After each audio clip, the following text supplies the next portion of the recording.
বন্ধুরা, সবাই কেমন আছেন? একটি অতি প্রয়োজনীয় একটি বিরুৎ জাতীয় ভেষজ বা উদ্ভিদ দূর্বা ঘাস বা দুবলা যেটাকে আমরা বলি।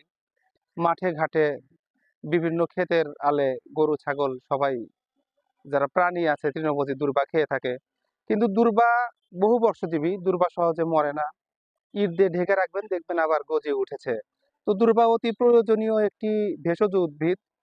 আমাদের শরীরে যাদের অ্যানিমিয়া বা রক্তশূন্যতা আছে, তারা যদি দূর্বার রস প্রতিদিন একটু করে খাওয়ার অভ্যাস করেন সকালবেলা, তাহলে অ্যানিমিয়া বা রক্তশূন্যতা কেটে যায়, শারীরিক দুর্বলতা দূর হয়, হরমোনকে ব্যালেন্স করে।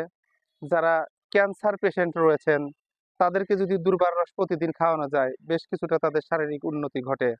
কোথাও কেটে গেলে আমরা দূর্বাকে ছেঁচে বা মুখে চিবিয়ে নিয়ে আগে ব্যবহার করতাম।